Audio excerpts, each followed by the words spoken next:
98.3 WISS, real news and great conversation in Oshkosh. Here's your Daily News Roundup. For Civic Media News, I'm Lisa Hale. The minimum wage in Wisconsin is $7.25 an hour. For tipped workers like restaurant servers, it's $2.33 an hour. Now, some Wisconsin Democrats are proposing raising the state's minimum wage to $20 an hour by 2030. State Senator Kelda Roys, who's also running for governor, said in a press conference that at least 1 million workers can't afford basic needs like housing, childcare, or health care. Sabrina Prochaska, who works in the service industry, said her pay is $15.81 per hour. And it isn't enough, especially as the cost of living and healthcare costs are rising. The proposed bill would increase the state minimum wage to $15 an hour immediately. It would then increase $1.25 each year until 2030, when it would reach $20 an hour. The measure is unlikely to advance during this legislative session. Wisconsin is joining another multi-state lawsuit. This one is over federal changes to the childhood vaccine schedule. Attorney General Josh Kaul joins the governor of Pennsylvania and attorneys general from 14 other states in the suit that challenges the Trump administration's decision to remove several vaccines, including rotavirus, hepatitis A and B, and COVID-19. State health leaders report responding to measles cases in 2025 and 2026, including 36 in late 2025. Officials say all of those cases involved unvaccinated people. Speaking of the highly contagious viral infection called measles, numerous Wisconsin health organizations are encouraging vaccination after recent confirmed cases in the state. Civic Media's Joanne Krulotz reports. All individuals eligible for vaccination should confirm their vaccination status by reviewing their records or by receiving the measles, mumps, and rubella vaccine, commonly called the MMR vaccine. Cases have been increasing across North America recently, largely due to decrease in immunization rates in children after the disease was considered eliminated for decades. It spreads through the air when an infected person coughs or breathes and can linger for up to 2 hours. It is so contagious that approximately 9 in 10 unvaccinated individuals exposed to the virus can be expected to develop infection. While most people with measles experience high fever, cough, runny nose, red eyes, and eventually a diffuse rash, it can lead to more serious issues like pneumonia, brain swelling, and even death. Complications are more common in younger and older individuals, as well as those with compromised immune systems. I'm Joanne Krulotz.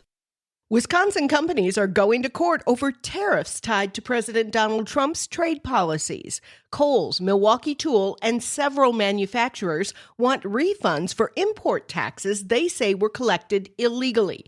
The lawsuits don't give dollar figures, but companies argue the tariffs hurt business and created uncertainty.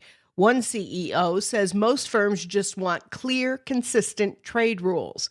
The legal fight comes as new global tariffs are again being debated in Washington.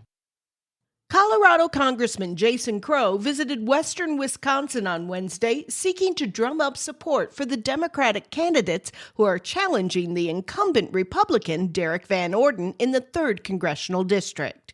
Civic Media's James Kelly was there. Congressman Crow's town hall at the Chippewa Valley Museum covered a wide range of topics, most notably issues like ensuring veterans are taken care of properly, protecting access to health care, and the effects of tariffs. Asked about some differences between the ways tariffs are affecting Wisconsin residents and residents in his home district, Congressman Crow highlighted soybean farmers. The soybean farmers have been hit particularly hard by tariffs. You're talking with some of the farm groups have told me that a lot of these farms haven't received orders in 5 months or more, right? And orders are just starting to trickle in. People can't afford that. Family farms simply cannot afford that, and they're going under. For Civic Media News, I'm James Kelly.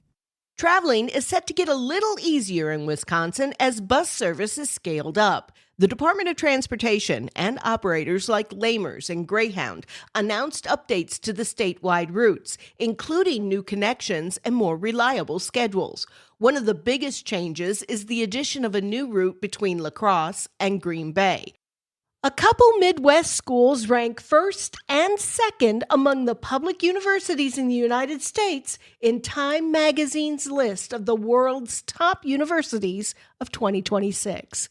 The University of Michigan is ninth overall on the list and is the number one public university in the United States. The number 2 public university in the U.S. and 20th overall worldwide is the University of Wisconsin-Madison.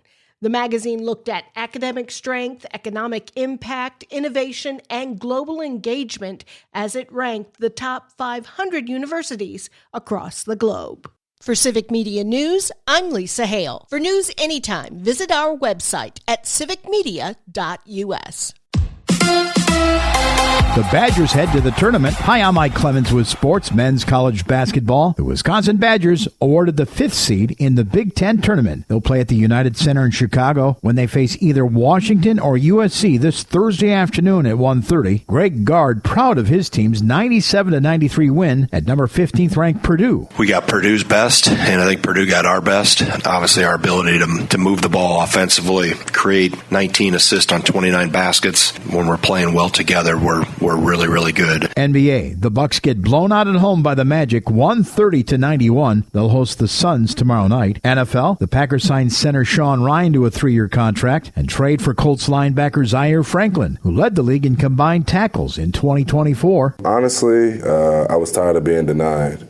Just a lot more work, a lot more hours put in to try to make that next step to try to be one of the best in the game. That's the new Packers linebacker Zaire Franklin. With sports, I'm Mike Clemens. It is going to be another really nice day today, mostly sunny with a high in the low to mid-60s here this afternoon. Tonight, partly cloudy, will drop to 35 for a low. Tomorrow, mostly cloudy with a little light rain by later afternoon, our high 45 with rain and some freezing rain tomorrow night into Wednesday. I'm meteorologist Sean Cable. That's your daily news roundup for 98.3 WISS in Oshkosh. Find more news anytime at WISS.FM. Subscribe to this podcast on Spotify, Apple, or wherever you find your podcasts.